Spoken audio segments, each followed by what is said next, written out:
होगे भीम के लिए तो मेरी कलिंग की सेना ही पर्याप्त है। कलंक के वीरों, आक्रमण करो और इसको बंदी बना लो। जाओ।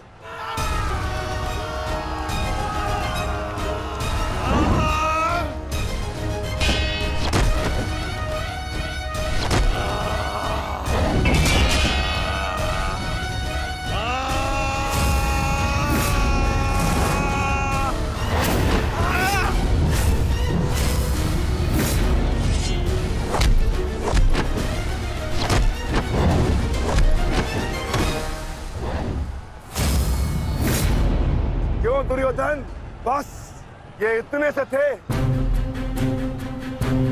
अरे इनसे तो युद्ध करके मेरे हाथ पैर भी नहीं खुले।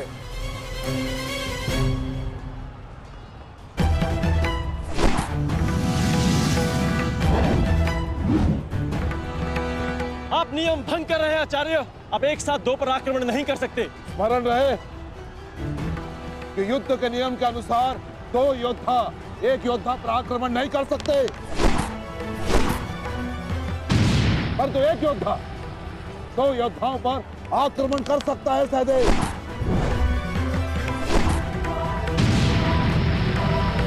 क्या करें नकुल?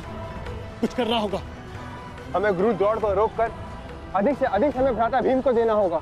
युद्ध सभा में चीख चीख कर अपने पौरुष का बखान करने वाले एक नपुंसक के भांति क्यों खड़े हो? अब किसे लाओगे अपनी ढाल बनाकर? ये विकोदर भीम तुम्हारी हर ढाल को तोड़कर तुम्हारा अंत करेगा। मैं तुम्हारे प्राण लेकर रहूंगा कायर दुर्योधन।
प्रहार करने का सामर्थ्य शेष है काकाश्री,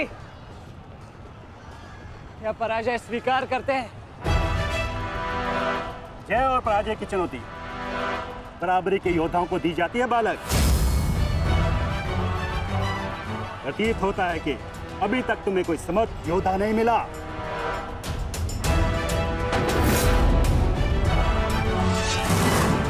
मैं शब्दों के बाण नहीं चलाता नानाश्री। अच्छा, तो युद्ध करो या समर्पण करो।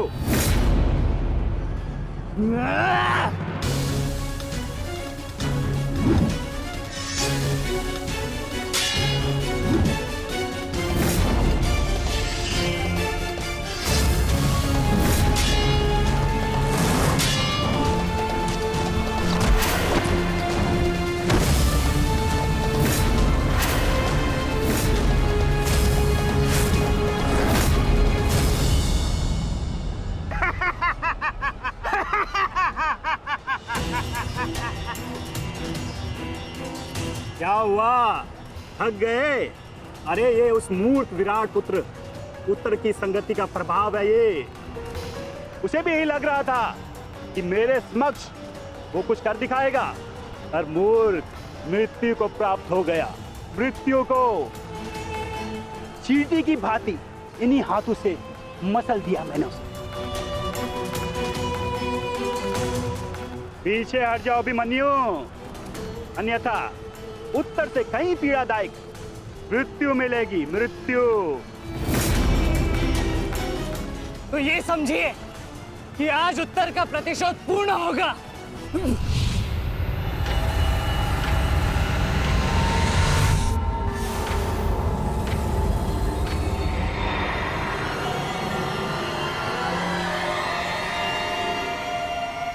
फिर से मूर्खता कर रहे हो अभिमन्यु?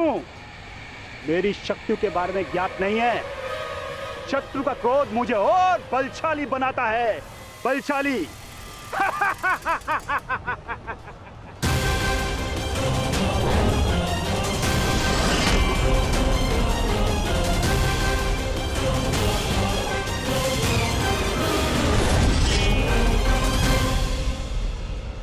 इतना ललकारने के पश्चात भी तुम रथ पर छिप कर बैठे हो दुर्योधन। मैं भी कैसा मूर्ख हूं, एक नपुंसक के वध की प्रतिज्ञा कर बैठा। आज तुमने यह सिद्ध कर दिया कि तुम एक क्षत्रिय नहीं बल्कि एक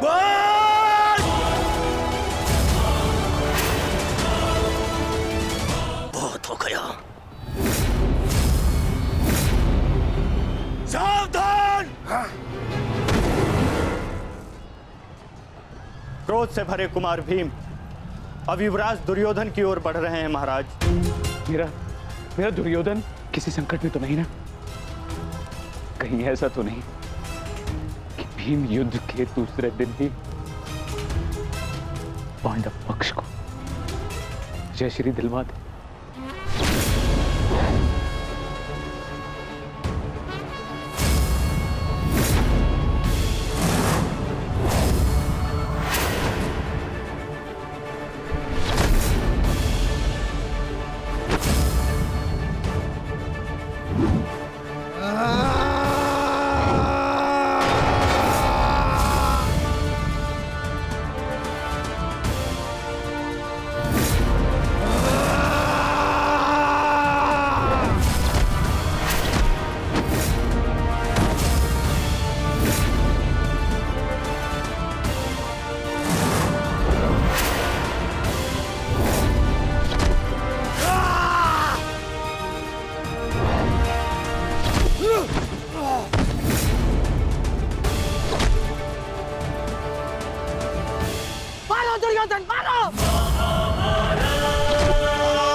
गदाधारी भीम, अब दिखाओ तुम्हारा पौरुषत्व। या कहो तो हस्तिनापुर की स्त्रियों से आभूषण लाके तुम्हें पहना दूं? क्या हुआ? युद्ध बातों से नहीं, बल से जीता जाता है। मैं जैसे शरीर में थोड़ा सा भी साहस बचा है, क्रोध और प्रहार कर मुझ पर। अरे ये क्या पहचानेगा अपनी शक्ति को? इसे कैसे मैंने वस्त्र और आभूषण रहित करके हाथों से मत्थे बिठा दिया था मैंने।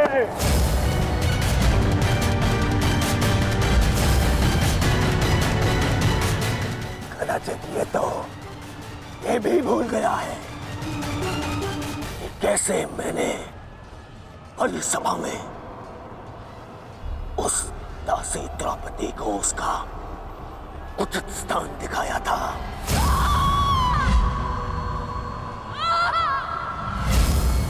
आओ दासी द्रौपदी, आकर मेरी गंगा में बैठो।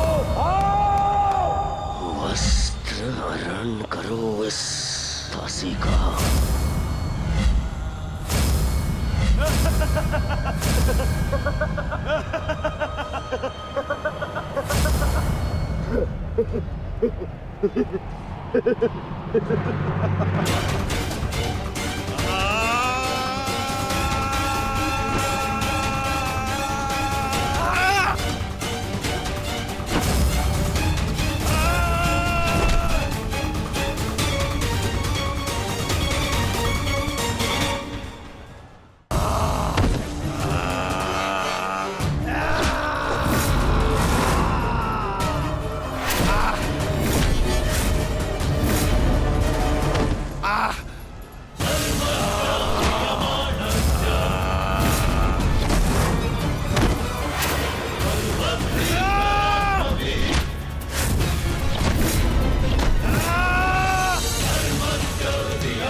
गंगा पुत्र, दुर्योधन की रक्षा कीजिए गंगा पुत्र। महामहिम, ये क्या कर रहे हैं आप? अपने वचन को पूर्ण कीजिए। आज यदि आपने भीम का वध नहीं किया तो हस्तिनापुर का युवराज घर नहीं लौटेगा। महामहिम, भीम, रुक जाओ। दूर हो जाओ दुर्योधन से, अन्यथा मुझे तुम्हारा वध करना होगा।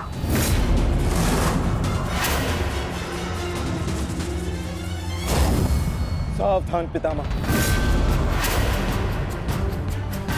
यदि आपने भ्राता भीम पर प्रहार किया तो मुझे विवश होकर आप पर बाण संधान करना होगा। हट जाओ भीम। क्षमा चाहता हूं पितामह, आप अपना वचन पूर्ण कर रहे हैं तो मुझे भी अपनी प्रतिज्ञा का मान रखना है। आज मैं इस दुर्योधन का वध तो करके ही रहूंगा, चाहे इसके लिए मुझे स्वयं के प्राण क्यों न गंवाने पड़े।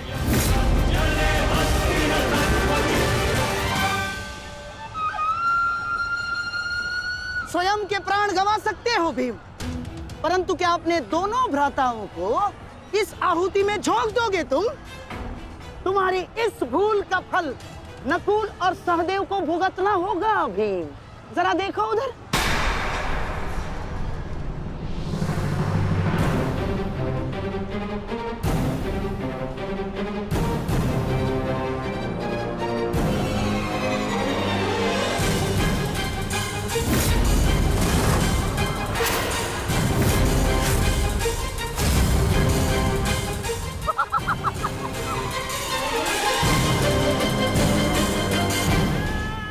पिताश्री,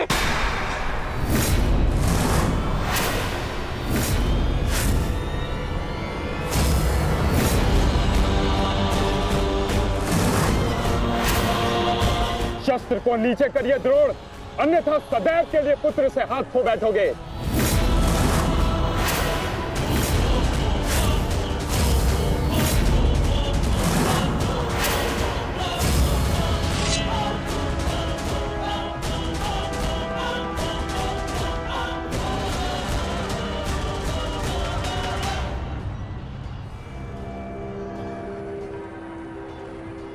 दुर्योधन, तेरा अंत आ गया है।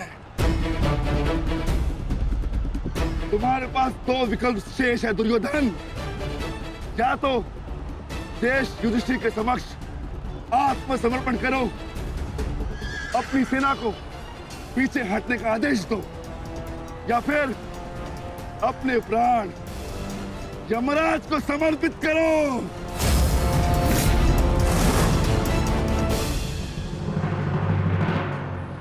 मारो भीम, मारो! शीघ्रता करो भीम! इतनी भी क्या शीघ्रता है राजकुमार युधिष्ठिर?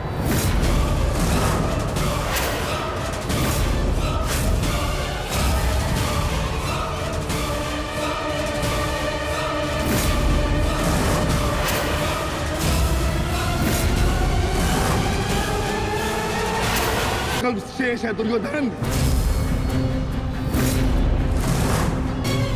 मारो भीम, मारो! शीघ्रता करो भीम! इतनी भी क्या शीघ्रता है राजकुमार युधिष्ठिर?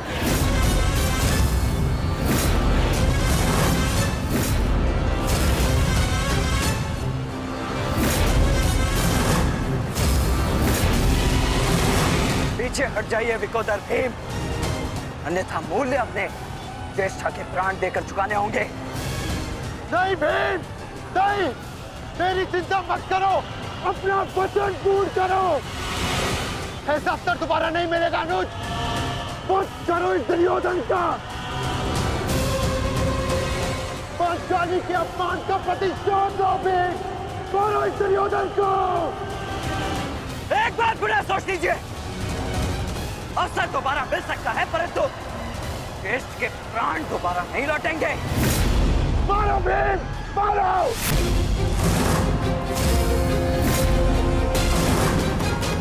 दुर्योधन!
सेवकों, जाओ जाके सबकी सहायता करो, जाओ।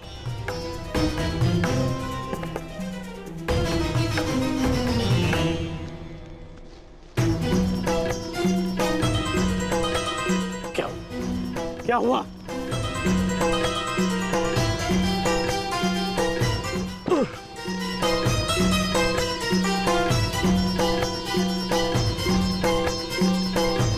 क्या हुआ मित्र?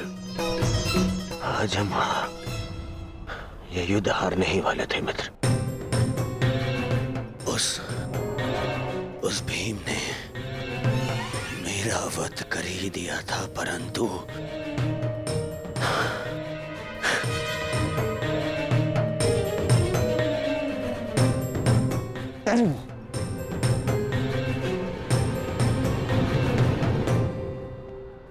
ठीक समय पर आकर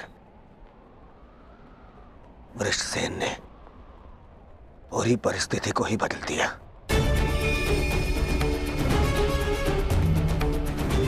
वीर वृषसेन ने आज न केवल मेरे प्राणों की रक्षा की,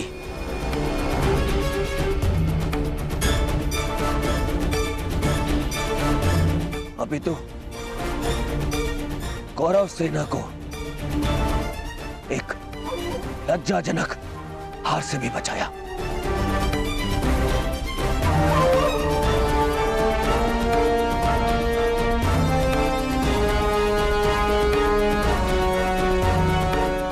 मैं गर्वित हूं तुम्हें अपनी सेना में पाकर पुत्र, गर्वित हूं मैं।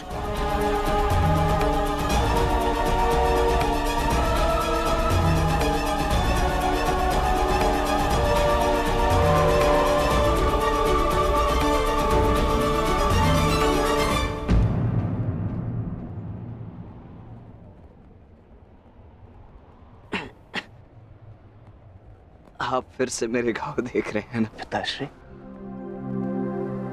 और मैं फिर से यही कहूंगा,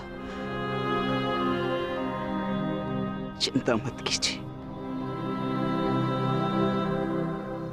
आज का युद्ध समाप्त हुआ और युद्ध भूमि में जो कुछ भी हुआ उसे भुला देना ही श्रेयस्कर है, अपितु उन बाधाओं को समझने का प्रयास करना चाहिए जो हमें विजयश्री बनने या प्राप्त करने से रोक रही है।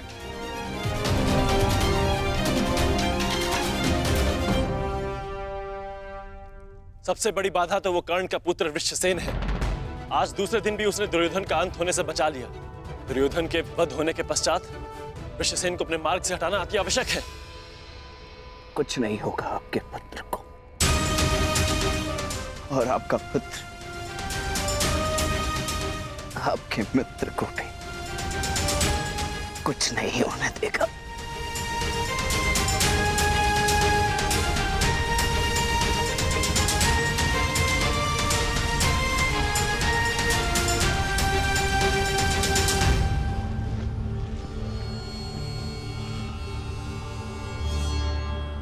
मित्र, आज का दिन हमारे पक्ष में नहीं था। तुम हमारे साथ होते तो कदाचित ऐसा नहीं होता।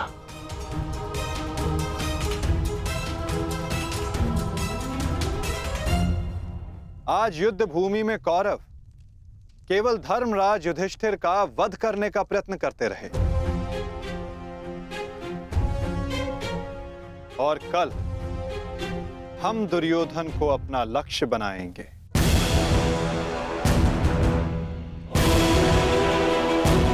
क्योंकि दुर्योधन के अंत के साथ कौरवों की पराजय भी निश्चित है।